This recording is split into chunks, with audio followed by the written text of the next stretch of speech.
Bonjour, nous sommes là pour Parashat Nasso, où on parle du Or Tachash, un animal qui avait des couleurs extraordinaires, qui n'existe plus, et on ne sait pas vraiment à quoi il ressemblait. Mais pour parler de couleurs, je vous avais posé une question. Quelle est la couleur qui n'est pas une couleur? Alors il faut comprendre qu'est la définition de la couleur. Premièrement, regardons quel est le spectre électromagnétique qui va des ondes à basse fréquence comme radio, aux ondes à très haute fréquence comme les rayons X ou les rayons gamma, qui sont quand même dangereux. Et un petit peu au milieu, il y a le spectre du visible, qui va de à peu près 400 à 700 nanomètres, qui est la lumière visible qu'on voit.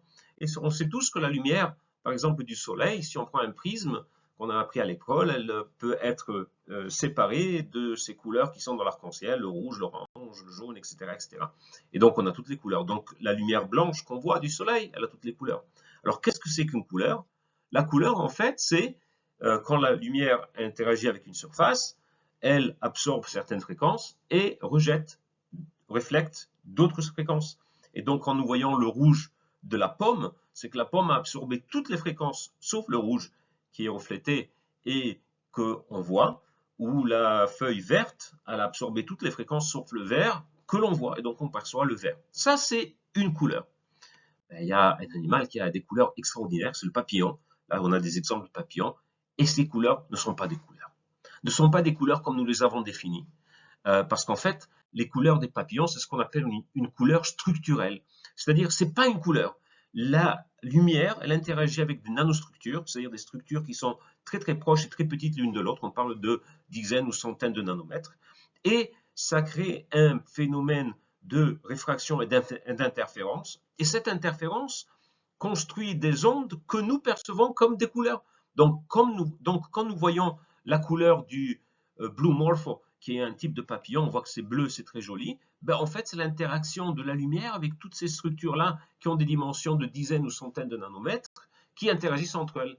Et on a utilisé ça en physique pour construire des matériaux qu'on appelle des cristaux photoniques. C'est-à-dire on a des couches très minces d'index de réfraction différentes qu'on forme avec des lamelles ou bien 2D ou 3D. Et donc on peut simuler ces couleurs. Et en fait, ces couleurs n'existent pas seulement dans le papillon. Il y a des oiseaux qui, avec leurs ailes, forment des interférences et on perçoit des couleurs aussi, mais ce n'est pas des couleurs, et même certains insectes. Et en fait, il y en a un qui est absolument magnifique, c'est le caméléon.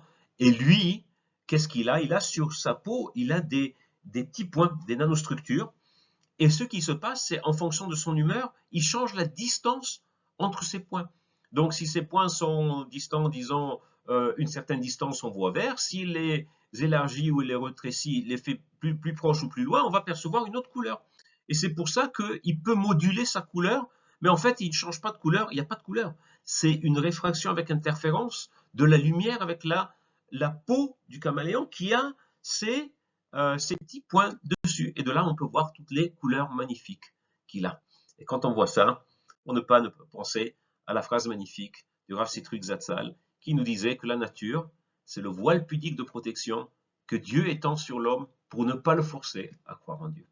Merci beaucoup et Shabbat Shalom.